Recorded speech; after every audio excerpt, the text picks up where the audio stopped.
She doesn't really care if you know that stuff about her, but she really is an incredible woman. Started businesses on boards of NGOs. She has been a missionary her whole life, born to missionary parents, picked it right up herself. The call of God was on her life as well. And he's still opening new doors and new opportunities, and she just keeps saying yes. And so she's the kind of person I want to listen to. She's the kind of person I want in my corner, praying for me and keeping me. Keeping me. She did a little keeping with me yesterday. So and I told her, I said, you're kind of like that sandpaper. It kind of rubs the rough edges off. She goes, well, I wasn't trying to rub rough edges. But it's just what she does, but in the most loving, beautiful way. And so this morning, we've invited her to come and share with all of you. So would you welcome her again and give her your full attention, all right?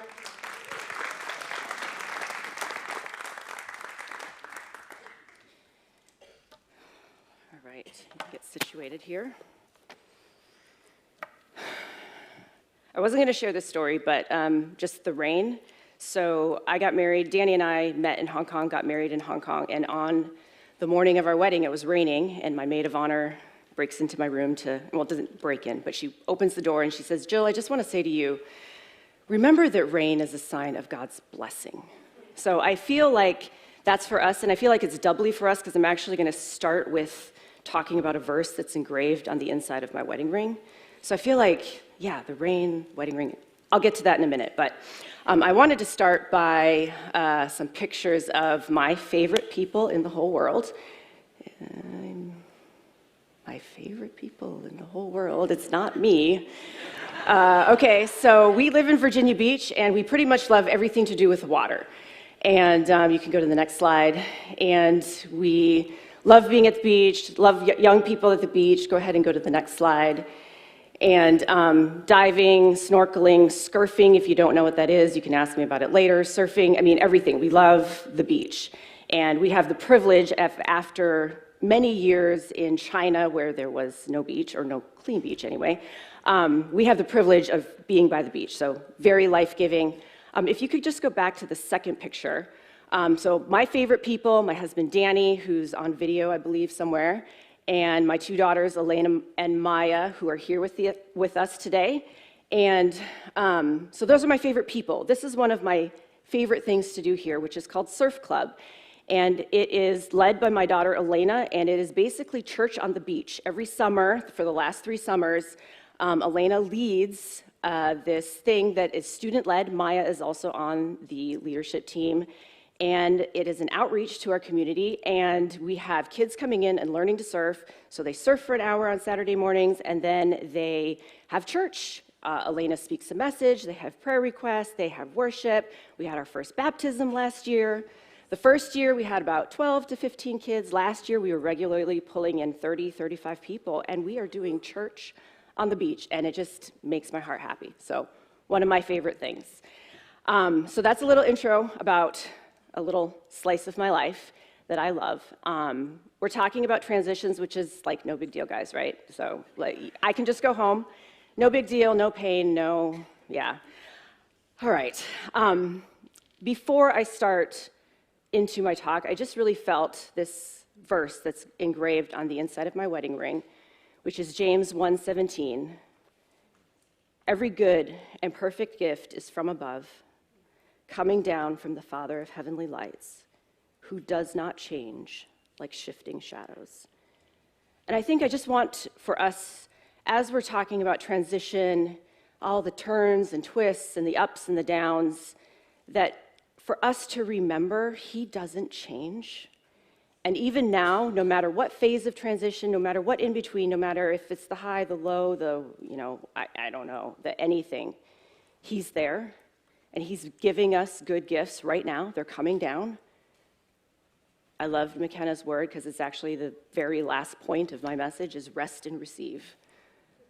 So we can receive his good gifts. So let's remember that as we talk about transition and the tough things and So last November, I was kind of in the middle of a transition that I didn't see coming, and I hit a crisis moment. And I was on a walk with a friend in Virginia Beach, and I said to her, I think I've lost my passion. or my motivation, or maybe it's hormones. Let's be real, I'm not really sure what's going on.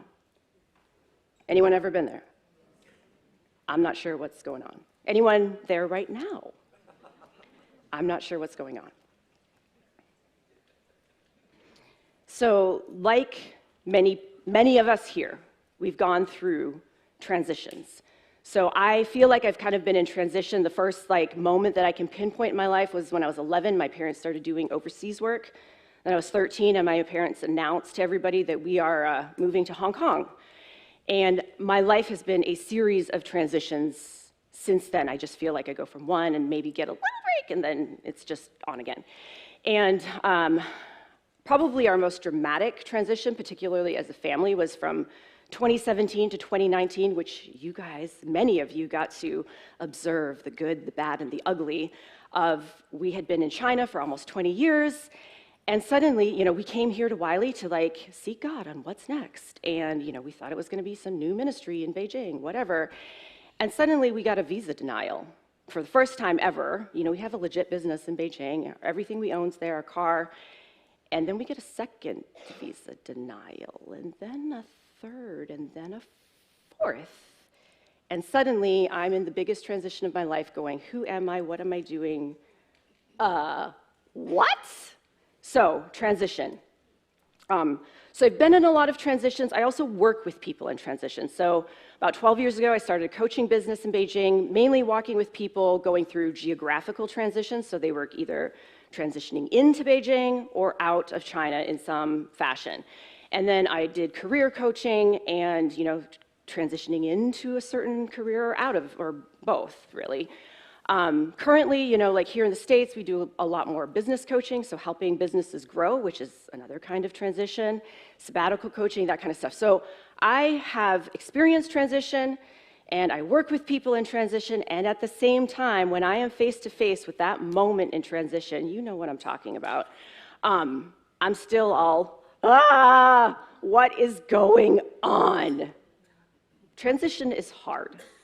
So I'm going to take a quick moment to just talk a little bit about the difference between change and transition. Now, these are not the official definitions, but just kind of observations from working with people in transition. So I like to think of change as that moment, that snapshot that you can think back to and you're like, that's the moment everything started to change. It's a moment. Transition is the process. It's the journey. It's the before, the during, the after of that change event, right? Everything that unfolds, and you'll find oftentimes in transition that it was unfolding before you knew it, and then you look back, hindsight's beautiful, but kind of stinks in the moment. But so change versus transition, the snapshot versus the process, and sometimes that process can be very long. So let's go back to that moment that I was feeling, okay, maybe I've lost my passion. I don't really know what's going on. So that was November. I'll back up to the beginning of 2023. I didn't see really much transition on the horizon. Danny and I always go away and work on goals and priorities. We did that, and we, particularly in our work ministry life, we've always been bivocational, where we run a business and we run a church. I don't advise doing both of those at the same time, by the way. But you do run the business, run the church, you run a coaching business, and we do holistic care for people overseas. We have always had this bivocational life. And at different times, God has emphasized different things. There have been times the business was much more than ministry, and other times ministry is much more. And I didn't see any kind of change coming in that area. The biggest transition on the horizon for us was really our daughter was going to be graduating from high school, which I knew that was going to be a big transition. And she was going to take a gap year and spend some time working with an anti-trafficking group in Asia. I knew all that was coming, but that was the thing. And we were preparing, we had a conversation with Alicia and Kevin and Lynn and Stan about launching, and I didn't like that conversation, but it was a conversation. And so we're preparing for that. And then things started to shift. we started getting some hints that there was something changing. So our first hint came in February. We got asked to go to Thailand and work with a group called Free the Oppressed. And we had been working with a couple of their people for a number of years. And they invited us to come as they were bringing in their leaders from Iraq and from Burma and from all these different places. And they were like, can you guys just come and do your thing? Will you just come be with us? Will you coach, mentor, listen, ask questions, counsel, debrief? I don't know exactly what, but will you come? And we felt like I was saying, yeah, step through that door. So we did. And it was amazing. And then another hint, got to go back to Asia again and reconnect with some of the leaders that we had walked with or trained or were still walking with or partnering with. And got to speak at one of the churches there that we had been connected to. And things were shifting again. I could feel this sense of like, oh my gosh, there's something coming alive here. What is going on? So shifting.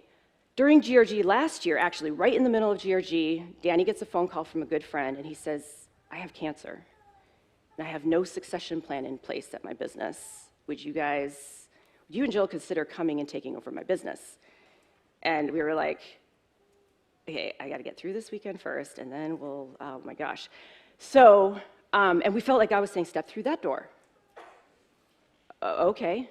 So I pretty much immediately went to Keith and I said, hey, Keith, okay, so if we do this thing, I realize that particularly with this thing, if we step into this, I'm going to have to, this bivocational thing is not really going to work anymore. It was going to be a 3 to 5 year process of like Danny and I full on, all in, traveling, just all kinds of stuff, and it was going to be a big deal. So I gave warning, like, hey, Keith, don't really want to say this. I love GRG. I love being on this team. And just give you a warning that I might have to step off the team if this thing transpires as we think it might. And, Keith was gracious, and I don't want to lose you, but okay, just keep me in the loop. So I did. And that was a couple months long of just we went to Boston, we explored, we did these things, and I also got 2 job offers in this last season where, and I felt like God was like, step into this open door. And at the end of the day, nothing came of any of that. Nothing. It was all a no. No, no, no, no, no. And I mean, it was like agreed upon, yeah, this is not the right fit. Yeah, not for me either. And so for me, thinking, okay, well, nothing's ending, so I'm just going to go back to what I was doing. La, la, la, la, la. Keep on going like normal.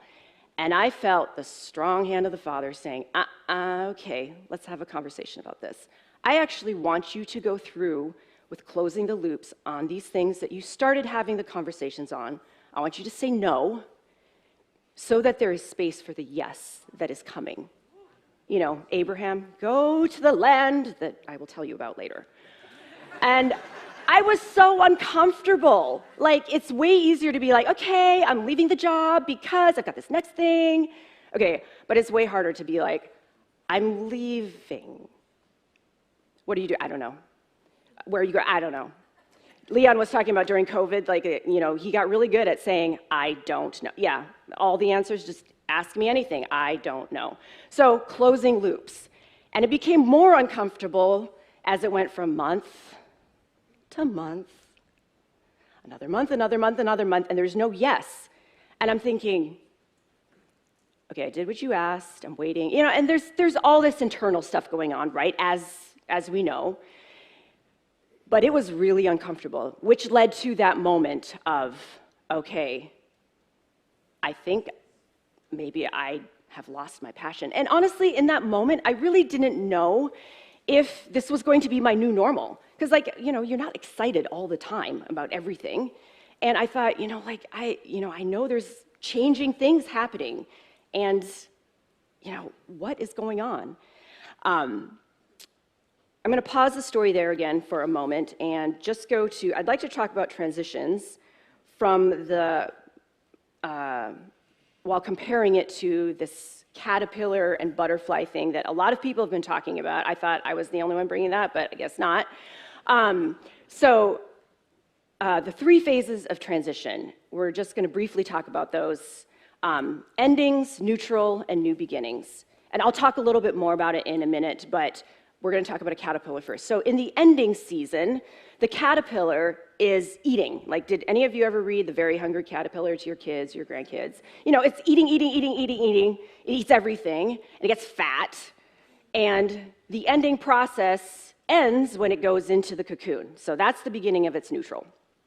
And it goes into the cocoon, and now, after watching that lovely video that Keith showed us, we know that what happens in that cocoon is that caterpillar just completely, the word I was using was liquefies. You know, it just turns into a big pile of goo, right? And it's gross. And, you know, one of the things that doesn't disintegrate, everything about the caterpillar disintegrates in the cocoon. The only thing that doesn't is called, there are these things called imaginal discs.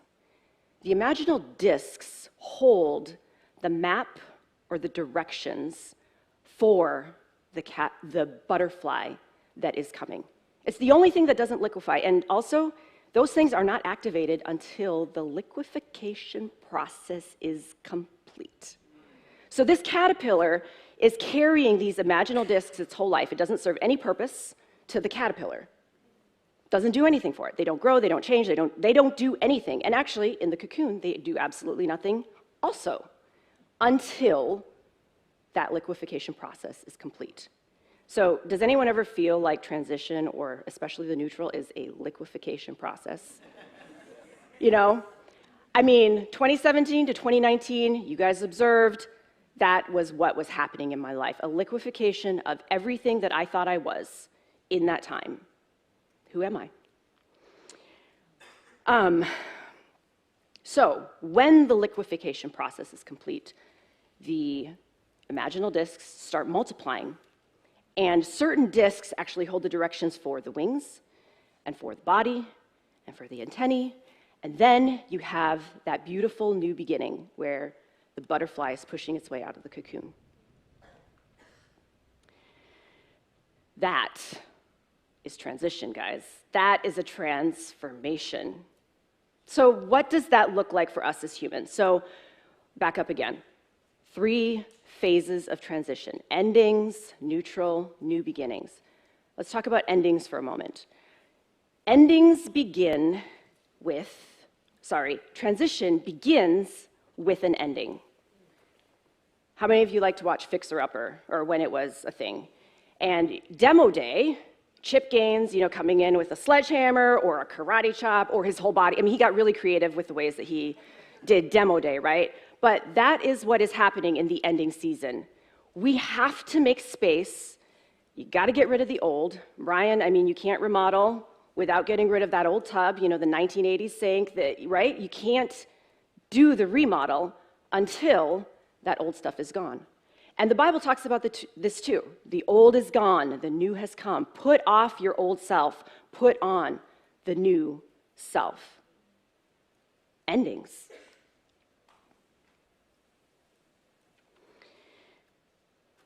The focus of the ending season is letting go.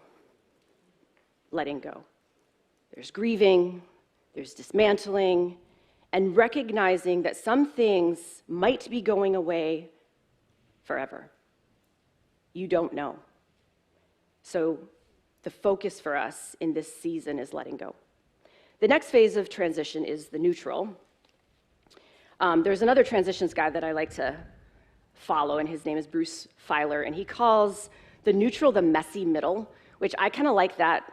I'm not a fan of mess in my life, in my house, in my car. I don't like mess. But I feel like it's very descriptive of just kind of like, you know, it's kind of like you took your life and just shook it up like a snow globe, and, you know, you're waiting for it to settle, and it never does.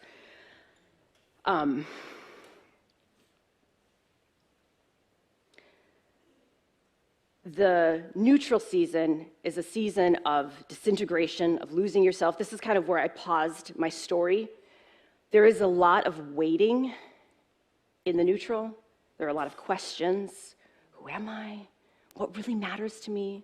What am I doing? Where am I going? Who am I going there with?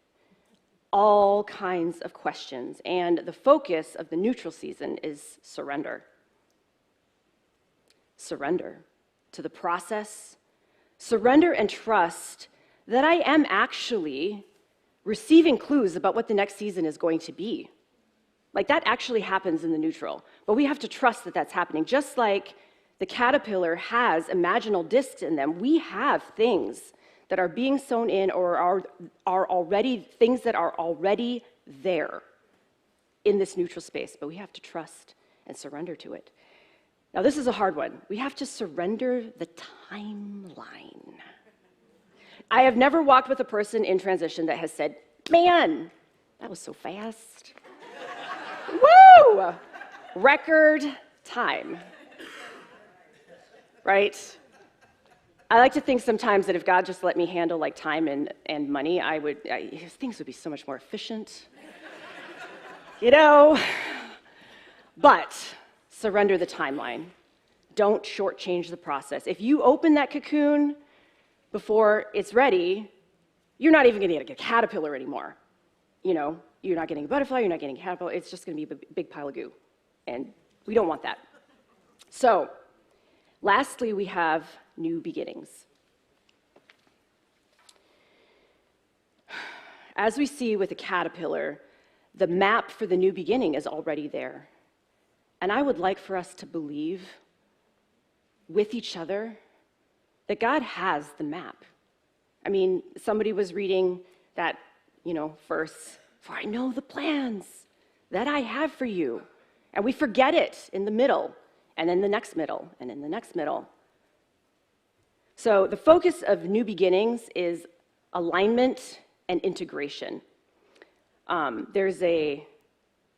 I paraphrased like a paragraph from the Transitions book by William Bridges, and it says, when we are aligned with deep longings, we become powerfully motivated. So what does that mean? So I kind of like to think about longings and alignment like two halves of a circle that are like trying to come together. And the first half or the first side of that circle is inner alignment. So the stories that I told, I did that purposefully because it was like a succession of things that were happening in my life that was sort of like this realignment with my values, with what's important to me, with who I am, with who He created me to be. And I had to go through all of those, like, okay, step through that door. Wait, okay, this door. Okay, what is going on? But that was a process, and it was an almost year-long process. And actually, if I think about it, honestly, it's been like a 7-year process, it feels like. But it was a process. So one half of the circle being inner alignment, the other half being longing or call or purpose. And I feel like in that season, this last year has been uncovering a clearer sense of call or purpose for the next season. It's not that the call or purpose has really changed exactly. It's just like, what does it look like in the next season? And for me, one of my life verses, Keith actually quoted this too, but Psalm 2:8, ask of me, and I will give you the nations as your inheritance. For me, I heard that verse the first time. I was at a church camp with my church in Hong Kong, and I heard that verse, and I knew, wow, okay, that's me. That call, that purpose. So, alignment, longing, call, purpose, and there was this moment, and I can remember so clearly where I was. Danny and I were in the middle of a conversation, a very, very long conversation, in December, and I was sitting on the couch, and there was this moment where I saw and felt these two things come together. And I knew, yes, that thing that we're talking about that I don't really actually know what it is exactly yet, but I could give my life to that. I could give my life to that. And out of that was born this charity organization that we've just started called the Antioch Commission, which is really, it's actually not anything new. It's just an expansion of what we've been doing all along with people, going and being in communities with people overseas, doing more pastoral and holistic care. It's really not anything different, but the iteration of what it looks like is very different. And The beautiful thing was when those pieces came together, guys, guess what? I didn't lose my passion. Suddenly, I was so motivated. I was so excited. I was like, oh my gosh, yes, yeah, I can do that. Take me there. But I needed that transition to get to that place. I had to be willing to be like, okay, I'm going to say no, and it's really uncomfortable, and I'm waiting, and there are questions, and I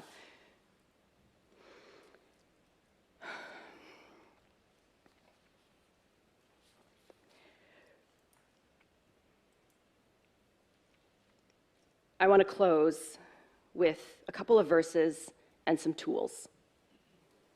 So I'm going to read some verses here. All right. 2 Peter 1:3. Grace and peace be yours in abundance through the knowledge of God and of Jesus our Lord. His divine power has given us everything we need for life and godliness through our knowledge of him who called us by his own glory and goodness. And again, James 1:17, every good and perfect gift is from above, coming down from the Father of heavenly lights, who does not change like shifting shadows. So what are some of the ways, there are a bunch of them, but for this time, this space, what are some of the ways that I can engage transition? The first one is rest. Danny and I have a saying, resting is trusting. We can trust that I have everything I need. I can trust that. I have everything I need for life and godliness. Kind of like the caterpillar's imaginal discs, they're there. He's revealing it. There's another verse that I have a love sort of hate relationship with in Isaiah that says, in his time, he will do it quickly. All right, that was clear, thanks. I appreciate that.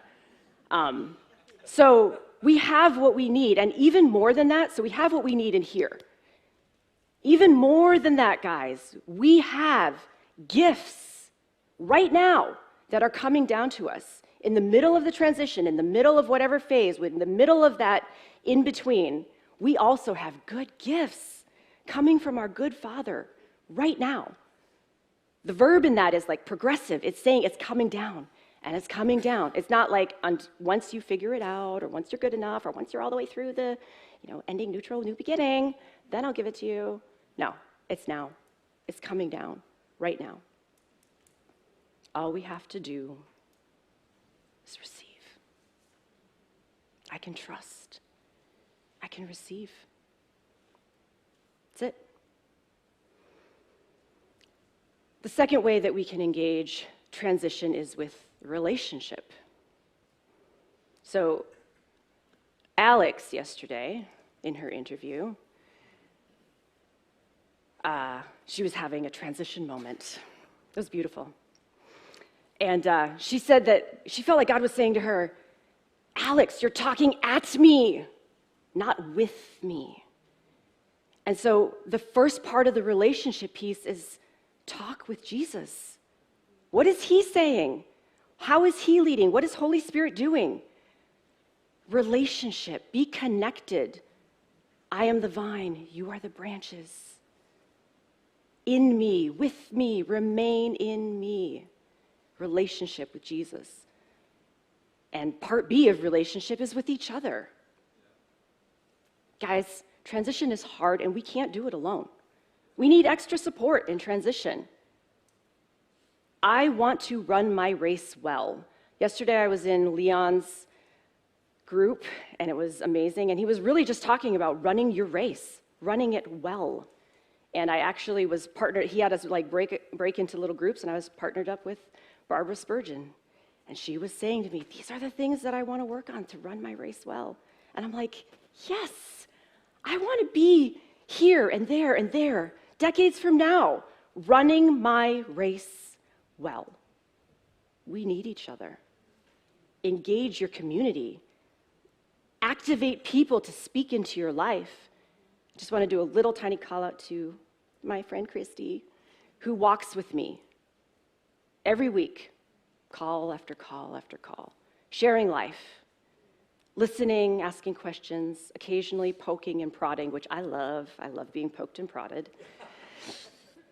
It's a gift. Relationship. And the last thing is remember. So when the Israelites crossed the Jordan River, God parted the Jordan River for them. They went to the other side. While the river was still parted, Joshua had a guy from every tribe go out into the middle of the river, grab a rock. And they built an altar, which I love that the art here. It's an altar. Did not know that. Built an altar called the Stones of Remembrance, so that when future generations would walk by, they'd be like, hey, Mom, Dad, tell me what that's about. Oh, son, let me tell you a story. We were slaves in Egypt, and God rescued us. We were backed up against that Red Sea, and he parted the waters for us. We didn't have food in the desert. He gave us manna. We didn't really know where we were going. Pillar of cloud by day, pillar of fire by night. And yeah, we kind of screwed it up in the wilderness. Had to wander around for a while, long while. And then he crossed. He opened the waters, and we crossed into the promised land. Guys, let's tell the stories. Activate your faith and remember how good and faithful and generous God has been in your transition seasons. And let's tell the stories to each other. His generosity, his good gifts, his love. Tell the stories. We need each other. We need each other's stories. I need it. You need it. Remember together. Remember together. You know, a cool thing about those imaginal discs, the word imaginal is related to a couple of words. And there are two of them that really stood out to me. And the first one was image. Think about it, guys. We have the imaginal discs of the creator of the universe inside of us. And guess what? We don't have the same ones. Everybody's got a different mix of imaginal gifts. And different ones are activated in different seasons. You know, we're not really caterpillars. So, like certain ones are activated in my 20s, my 30s, my 40s, and I'm, fast approaching 50. Imaginal discs, the image of God in me, activated for the new season. The other word is imagination. I love that word. One of my favorite, I have to stop saying one of my favorite verses because they're all my favorite, so then it kind of gets redundant. But another one of my favorite verses is in Ephesians 3, where it talks about God being able to do immeasurably more than all we ask or imagine. I have a really good imagination, guys, and he can do more than that. So, in closing, I want to read these verses over us as a prayer. So I'd invite you to close your eyes, open your hands to receive while I read.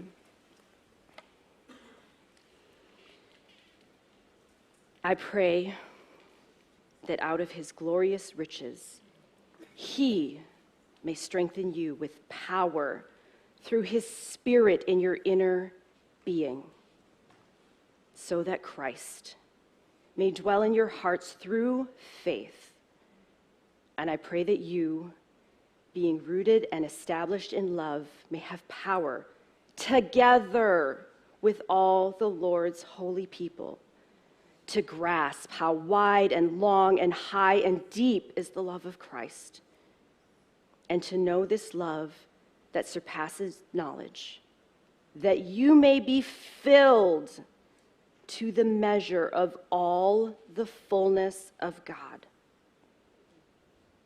Now to him who is able to do immeasurably more than all we ask or imagine, according to his power that it is at work within us. It is at work within us.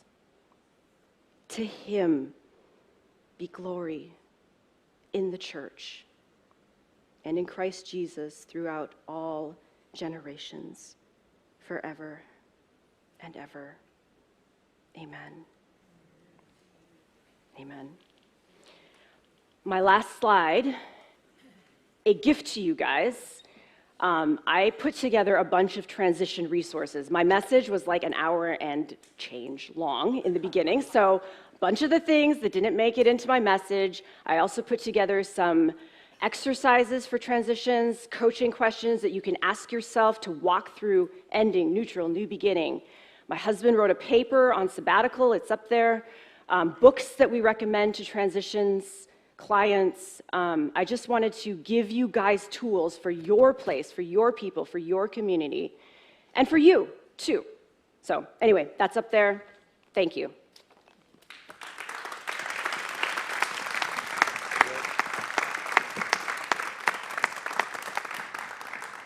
So good. Let's give Jill another hand, can we? That was awesome.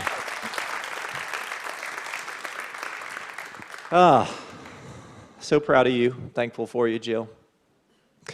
That was really, really good. Any quick reflections before we move on? Anybody, something that stood out to you? I know for there's probably lots. So anybody, quick reflection?